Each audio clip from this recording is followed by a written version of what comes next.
Welcome to Indian astro science. Indian astro science में आप सभी का स्वागत है। हेलो दोस्तों, स्वागत है आप सभी का।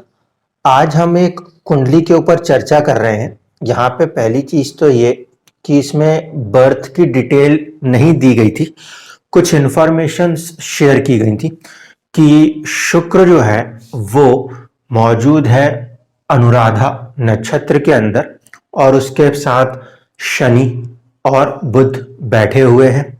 साथ ही साथ ये इंफॉर्मेशन थी कि मंगल जो है वो 10th हाउस के अंदर आ जाता है। एक चीज और कही गई थी, वो ये कि जो ग्रह हैं वो ग्रह लगन कुंडली में इस तरीके से दिख रहे हैं, भाव चलित में वो 11th हाउस में आ जाते हैं। अब उन्होंने इस बात की तो कोई जिक्र करी नहीं है कि सूर्य साथ में था या नहीं था, ठीक है। चंद्रमा की स्थिति नहीं पता है, गुरु की स्थिति भी नहीं बताई गई है, लेकिन ठीक है, वो हमारे लिए बहुत ज्यादा चुनौतीपूर्ण सिचुएशन नहीं है। अगर कुंडली में कुछ वेरिएशन आ सकता है, तो वो सिर्फ सूर्य और चंद्रमा में होगा। कारण क्या है, ना तो तिथि दी गई है, डेट ऑफ बर्थ नहीं बताई गई, प्लेस ऑफ बर्थ भी नहीं बताई गई, और साथ ही साथ जो तीसरा फैक्टर होता है जिसे हम कहते हैं टाइम ऑफ बर्थ, ये नहीं दिया गया है, ठीक है। बस एक सवाल किया गया है, अगर ये इंफॉर्मेशन है तो आप अपनी विजडम से बताइए चीजें क्या होंगी, ठीक है। पहली चीज तो ये कि विजडम की तो कोई खैर बात ही नहीं आती, जहां पर भी चुनौतियां हैं उनके हल को ढूंढा जाएगा। दूसरी बात, जो इंफॉर्मेशन दी गई है उसके हिसाब से अगर मैं पहले चीज बताऊं तो ये जो जन्म है, ये जन्म है ऑलमोस्ट 2 दिसंबर 1985 का, ठीक है। हमने इस चार्ट को लिया है, ये हम ले रहे हैं 2 दिसंबर 1985 का, पहली चीज। दूसरी चीज, क्योंकि प्लेस ऑफ बर्थ का कुछ पता नहीं है तो प्लेस ऑफ बर्थ मैंने यूज कर दी है यहां पे दिल्ली, ठीक है। तीसरी चीज कि टाइम जो है वो टाइम मैंने ऑलमोस्ट 10 बजे का लिया हुआ है AM, ठीक। ये चीज मैं आपको पहले बता दूं कि आपने ये इंफॉर्मेशन नहीं शेयर की, एक्चुअल इंफॉर्मेशन आप ही को पता होगी। हमारे पास सिर्फ इतनी इंफॉर्मेशन है, इसके अलावा हमारे पास जातक की कुछ इंफॉर्मेशन हैं जो कि वाया चैट्स सामने आई थी। देखिए, वो इंफॉर्मेशन ये कहती थी कि जातक ने कहीं ना कहीं होरा शास्त्र में कुछ खोज तो करी है, ठीक है। कुछ खोज करी है, इसका मतलब यह हुआ कि जिंदगी में कोई ना कोई परेशानी है जिसको लेकर कि एक आत्मा किसी चीज की तरफ खोजना चाहती है, बढ़ना चाहती है। अब इसमें दो चीजें होती है, या तो परेशानी है इस कारण से, या तो परेशानी नहीं है लेकिन एक मन के अंदर क्यूरियोसिटी होती है। बहुत सारे लोगों को ये नहीं है कि वो परेशान है इसीलिए खोज रहे हैं, कुछ ऐसे भी लोग हैं जिनको लगता है कि मुझे कुछ नई चीजें खोजनी चाहिए। इस बात ने कि कोई इंसान एस्ट्रोलॉजी के अंदर कोई चीज थोड़ी सी पढ़ रहा है, ये किस बात को दर्शाता है, ये इस बात को दर्शाता है कि उसका मन कहीं ना कहीं 8th हाउस से कनेक्टेड है। यहाँ पे चंद्रमा जो है 8th हाउस का स्वामी होके 8th हाउस से कनेक्ट होना चाहिए, ये उस इंफॉर्मेशन से मुझे लगता है, ठीक है। तो इस कारण से ये 2 तारीख का मैंने जन्म लिया है, जिससे कि चंद्रमा यहाँ पे फिक्स हो जाता है। इसके बाद दूसरी चीज जो चाहिए हमें, वो क्या चाहिए कि इस चंद्रमा के देख लेने भर से काम नहीं चलेगा, उसके ऊपर साथ ही साथ एक चीज और होनी चाहिए जो कि गुरु की दृष्टि है। क्यों? क्योंकि गुरु जहां देखेंगे वहां वृद्धि की बात करेंगे। तो इस कुंडली में गुरु जो है वो चंद्रमा के ऊपर देखते हैं, इसलिए इनको कहीं ना कहीं किसी ना किसी तरीके से एस्ट्रोलॉजी के अंदर एक इंटरेस्ट तो जगा दिया जाएगा, चाहे वो जिंदगी में कठिनाई लाके जगाया जाए, चाहे वो नेचुरल वे में जगा दिया जाए। तो ये चीज तो सॉल्व हो गई। अब मेरे सामने जो दूसरी सबसे बड़ी चुनौती है, वो चुनौती ये है कि मुझे जातक के थॉट प्रोसेस को समझना है, उनके सबकॉन्शियस माइंड को समझना है, उसके बिना तो फिर मेरी एस्ट्रोलॉजी तो चल ही नहीं सकती। क्योंकि मेरी एस्ट्रोलॉजी कभी भी ये वाली कंडीशन नहीं लेती कि ये फर्स्ट हाउस का लॉर्ड उठा लूं और इसको बोल दूं कि ये लग्नेश। नहीं, मैंने यहाँ पे भी देखिए लगन कैसे लिखा है, हर बार मैं डिग्री एग्जैक्ट करके लिखता था, यहाँ मैंने इसको 28 से लेके 30 लिखा है। ये क्यों लिखा है ये बताता हूँ। जिस तरीके से उन्होंने लिखी ये चीजें कि ये और ये मेरी इंफॉर्मेशन है, बाकी की डिटेल्स आप अपने रियल विजडम से देखो। ये चीज किस चीज को दिखा रहा है, ये कंसेप्ट थोड़ा सा कहीं ना कहीं सूर्य को दर्शा रहा है, ठीक है। तो इस कारण से मैंने यहां पर सूर्य की पोजीशन को ध्यान में रखते हुए इस डिग्री को चुन लिया। अगर इसमें कोई भी चेंजेस होंगे तो आप आराम से नीचे डिटेल शेयर कीजिएगा। अभी भी बता रहा हूं कहां पे डिफरेंसेस है। डिफरेंसेस ये हैं कि मैंने जो प्लेस ऑफ बर्थ को लिया है वो मैंने दिल्ली लिया है। जरूरी नहीं है कि वो दिल्ली है, आप हो सकता हो यूपी में कहीं से हो या राजस्थान के साइड से भी कहीं से हो सकते हैं, इसलिए उस चीज को आप एक बार शेयर कर लेंगे तो वो अपनी जगह पे डिग्री हो जाएगी। लेकिन ऊपर तौर पे कुंडली कुछ इस तरीके से बनती हुई नजर आती है। अब इसके एनालिसिस पे चलते। इसके एनालिसिस में मैंने इतनी सारी चीजें एक ही साथ लिख दी हैं, ये एक चीज को दर्शाता है।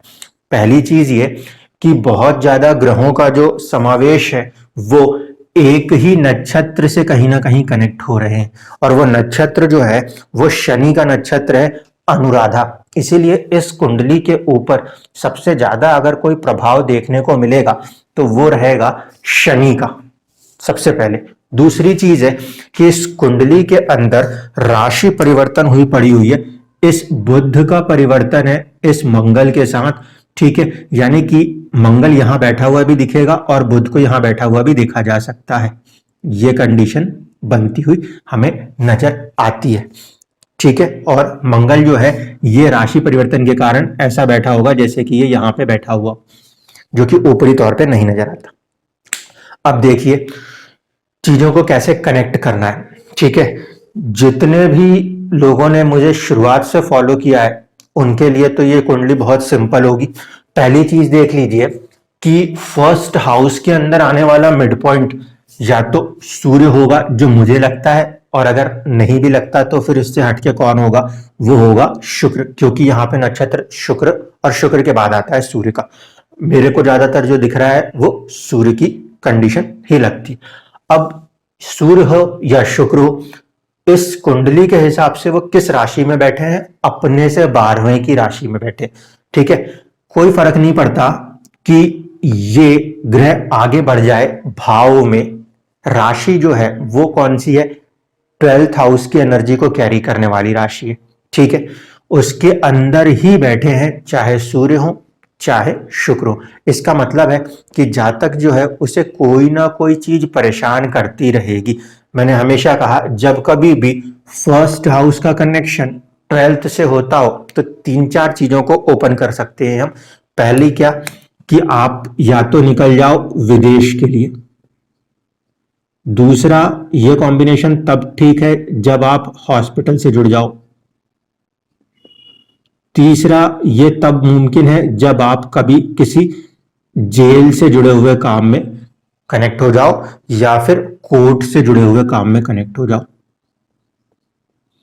क्योंकि 12th हाउस इन चीजों को रिप्रेजेंट करता है। सबकॉन्शियस माइंड अगर वहां बैठा है तो वो उस एनवायरनमेंट की एनर्जी को लेके बैठा है, तो वो एनर्जी को हम यूटिलाइज करेंगे तो मानसिक तौर पे एक खुशी देखने को मिलेगी, अन्यथा कहीं ना कोई चीज आपको परेशान करती रहेगी, ठीक है। ये सिंपली किस तथ्य पे डिपेंड कर रहा है कि फर्स्ट हाउस का जो मिड पॉइंट है उसने 12वें घर में आने वाली राशि को पकड़ा हुआ है। दूसरी बात, ये कुंडली में सबसे ज्यादा क्रिटिकल प्लेनेट अगर कोई है तो वो है चंद्रमा, ठीक है। चंद्रमा कैसे क्रिटिकल है ये समझ लीजिए। चंद्रमा जहां बैठा है उससे 3 घर आगे बैठा है मंगल, चंद्रमा से 3 घर आगे बैठा है मंगल, और फिर केतु पीछे आ जाए तो राहु। यानी कि कहीं ना कहीं चंद्रमा से फ्रेंडली अगर कोई एक ग्रह बनता हुआ दिख रहा है तो वो बन रहा है सिर्फ और सिर्फ मंगल। इसके अलावा अगर वहां बुध बैठ भी गया तो बुध भी न्यूट्रल एंड फ्रेंडली होगा। बाकी के सारे ही ग्रह जो हैं वो ऑलमोस्ट चंद्रमा से दूर हैं, जब भी यहां से हम काउंट करेंगे और ये सब पंचम है, इसका मतलब है कि वो ऑलमोस्ट किस तरीके के हैं, एनिमी है, तात्कालिक दुश्मन। चंद्रमा कहीं किसी से दोस्ती तो रखता नहीं, या तो हम ये कहेंगे कि चंद्रमा सिर्फ सूर्य को अपना मानेगा, मंगल को अपना मान ले तो मंगल तो ठीक है, लेकिन सूर्य से हट के बाकी के जो 3 ग्रह वहां पे नजर आ रहे हैं वो तो उसके तात्कालिक भी दुश्मन है और परमानेंट भी दुश्मन है। इसीलिए मन की स्थिति अगर रीड करें तो सिर्फ मंगल, कुछ हद तक बुध और बचा तो सिर्फ सूर्य, इससे हटके चंद्रमा को सारे ही ग्रह जो हैं, सारी ही दशाएं जो है मन को परेशान करने वाली होंगी। ठीक है, मन को, क्योंकि चंद्रमा मन है, वो परेशान करने वाली होगी। दूसरी बात, चंद्रमा जो बैठा है वो जल तत्व की राशि में हो गया, अपने घर का तो बैठा है लेकिन जल तत्व में बैठा है, इमोशनल जरूर करेगा इंसान को कहीं ना कहीं ले जाकर, एक कंडीशन। दूसरी, यहाँ पे ये कभी कभी ऐसी परिस्थितियां खड़ी कर सकता है कि सुसाइडल थॉट्स भी देखने को मिलते हों। ये 3-4 चीजें देखने को यहाँ मिलेंगी। अब हम चलते हैं कि पूरी कुंडली का झुकाव किस तरफ है। पूरी कुंडली के झुकाव में ये है कि ये सारे के सारे ग्रह जो है ना, ये शनि के हवाले हैं अनुराधा नक्षत्र के कारण, और मंगल की राशि में आते हैं, इसलिए पूरी की पूरी कुंडली में जो प्रभाव है सबसे ज्यादा वो है मंगल का और शनि का। ठीक, दूसरी चीज कि बुध ने राशि परिवर्तन कर दिया है मंगल के साथ, बुध ने राशि परिवर्तन कर लिया है मंगल के साथ, तो हम ये तो कह सकते हैं कि बुध और मंगल जो है चीजों को न्यूट्रल करने की कोशिश करेंगे, चीजों को न्यूट्रल करने की कोशिश करेंगे, लेकिन बुध जो है वो बहुत ज्यादा पीड़ित अवस्था में आ गया। वो क्यों? देखिए, इस कुंडली में जहां ग्रह बैठे हैं 4 डिग्री पे तो शुक्र बैठा है, शुक्र से आगे जो है वो नजर आ रहा है शनि, शनि से आगे नजर आ रहा है वो है बुध, और बुध से फिर आगे यहां पे नजर आता है सूर्य, और बैठे सारे के सारे एक ही नक्षत्र में है ना। इस कंडीशन में क्या हुआ, देखें अगर आप ध्यान से, तो शनि को पीछे से शुक्र का सपोर्ट हासिल है और शनि को आगे बुध का सपोर्ट हासिल है। इस तरीके से देखा जाए तो ये शुभ कतरी में आ गया है शनि, ओके, कोई दिक्कत नहीं। लेकिन शुक्र के पीछे बैठा है केतु, शुक्र के पीछे बैठा है केतु, तो यहां पे शुक्र जो है वो खुद किस में है, एक तरीके के पाप कतरी के अंदर आ गया। 2 पापी ग्रहों के बीच में शुक्र फंसा है, वो अपने आप को ही थोड़ा सा कंफर्टेबल नहीं महसूस करेगा, तो शनि को कहां सपोर्ट करेगा। दूसरा, ये बुध आगे सूर्य से और पीछे शनि से है, इस कंडीशन में भी बैठा तो वो शनि के नक्षत्र में है, इसीलिए चलानी उसको शनि की है, आगे उसके सूर्य बैठा है। सूर्य की स्थिति भी बहुत अच्छी नहीं है, क्यों? क्योंकि सूर्य जो है एक तो जल तत्व की राशि में मौजूद है और दूसरा वो शनि के नक्षत्र में मौजूद है। सूर्य और शनि परस्पर नेचुरल क्या होते हैं, एनिमी होते हैं, साथ बैठ जाएंगे तो और एनिमी हो जाएंगे, सूर्य जहां बैठे उसको जलाने का प्रयास करेगा। अब बुध की परिस्थिति ये कि वो सूर्य और शनि के बीच के युद्ध में ही पिस जाएगा, इसलिए ये दूसरी सबसे बड़ी मुसीबत है इस कुंडली के अंदर। यहाँ पे इन 2 ग्रहों के बीच में शुभ ग्रह आया, तो शुभ ग्रह अपनी शुभता को देने में इतना सहज नहीं होगा, ये एक्सचेंज कर लेता है और परिस्थिति बदल दे और बुध यहां से हट जाए तो भी देखिए शुक्र शनि, फिर मान लीजिए इसको हटाया सूर्य आया तो इसके साथ आ जाएगा यहाँ पे मंगल किसी भी राशि से। अब इस परिस्थिति में क्या हालत है, शनि और मंगल भी कोई दोस्त नहीं है, ठीक है, ये परिस्थिति को अगर लगाएंगे तो भी चुनौतियां पड़ जाएंगी। दूसरी बात, ये यहाँ पे ही शनि का नक्षत्र यानी कि आत्मा मौजूद है और मंगल आ जाएगा तो 12वें घर की एनर्जी बहुत ज्यादा एनर्जाइज हो जाएगी, इस कारण से भी मानसिक तनाव परिस्थितियां बिगड़ती हैं। ठीक है, ये चीजें ऊपरी तौर से हमें देखने को मिलती हैं, क्योंकि यहाँ पे ये दोनों तो दोस्त हैं, तो ये दोनों दोस्त हैं, आपस में लड़ाई भड़ाई होती रह जाएगी, कोई अर्थ नहीं है। कुल मिला के 12th हाउस एक्टिव है इन पूरे योग के अंदर। दूसरी बात है 10th हाउस के साथ एक्सचेंज है, तो एनर्जी जो है 10th और 12th के बीच में चल रही है, बिल्कुल साफ। 2 मिनट के अंदर ये पिक्चर क्लियर की जाए शनि स्ट्रॉन्ग, मंगल स्ट्रॉन्ग, ऊपर से एक्सचेंज है मरकरी के साथ, एनर्जी का फ्लो है 10th हाउस स्टेटस और आपके 12th हाउस के साथ। 12th हाउस जो है वो कहीं ना कहीं मानसिक परेशानी को दर्शाएगा। 10th हाउस जो है वो स्टेटस को दर्शाता है, इसलिए कोई ऐसा प्रोफेशन हो सकता है जिसमें कि काफी मानसिक परेशानियां झेलनी पड़े। नुकसान किस किस को होगा वो देखिए। मैरिटल लाइफ को नुकसान पड़ेगा क्योंकि यहाँ का स्वामी है बुध। बुध जो है वो दो पापी ग्रहों के बीच में फंसा हुआ है। दूसरी चीज ये कि अगर वो परिवर्तन करके यहाँ आ भी जाता है तो भी वो बुध वक्री है, इसलिए भी वो कहीं ना कहीं इतनी आसानी से चीजों को संभाल पाने में सक्षम नहीं होगा। ठीक है, ये मैरिटल लाइफ के अंदर चैलेंज बना रहेगा। दूसरे ये है कि साथ ही साथ प्रोफेशन के अंदर भी कहीं ना कहीं एक स्ट्रेस रहेगा क्योंकि एनर्जी 12th और 10th के बीच में चल रही। आपका दूसरा एक कहना था कि केतु की दशा जो आई वो बहुत ही ज्यादा खराब गई। अब इसको समझाता हूं ये परिस्थिति क्यों बनी। ठीक है, पहली चीज तो हमने चंद्रमा को ले लिया था जो मनोस्थिति थी। दूसरी चीज हम ले रहे हैं वो है आपके सूर्य को। सूर्य जो है वो उठाया है तो वो दुश्मन के घर में बैठा है शनि के नक्षत्र में, और जल तत्व की राशि में बैठा है मंगल के साथ।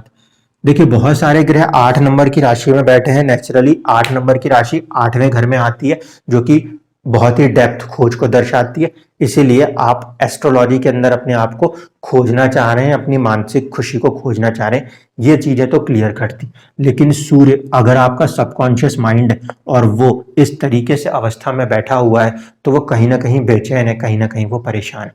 इसलिए जब तक इंसान अपने आप को अपने मेंटल लेवल पे, अपने इमोशनल लेवल पे बैलेंस नहीं करेगा, हैप्पी नहीं करेगा, वो हमेशा परेशान रहेगा। तो सूर्य का यहाँ पे ये चीजों में फंस जाना एक नेगेटिविटी। दूसरा फैक्टर बहुत इंपॉर्टेंट है जिसे आपको समझना पड़ेगा। ये शायद आपने किताबों में भी पढ़ा हुआ होगा, आई थिंक सो। ठीक है, चलिए उसको बता देता हूं। इस कुंडली के अंदर शुक्र जो है वो 6th हाउस का लॉर्ड है और वो साथ ही साथ 11th हाउस का लॉर्ड है। भावात भाव में ये भी 6th से 6th है।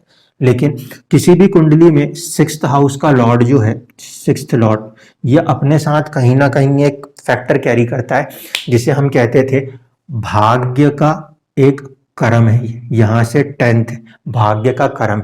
इस कारण से शुक्र नेचुरली जहां भी बैठेगा वहां पे एक चुनौती जरूर लगा देगा, इससे इनकार कहीं नहीं किया जा सकता। किसी भी कुंडली में छठे घर का स्वामी जहां भी बैठता है वहां पे कुछ ना कुछ चुनौतियां जरूर लगाता है, इसको ध्यान रखिएगा।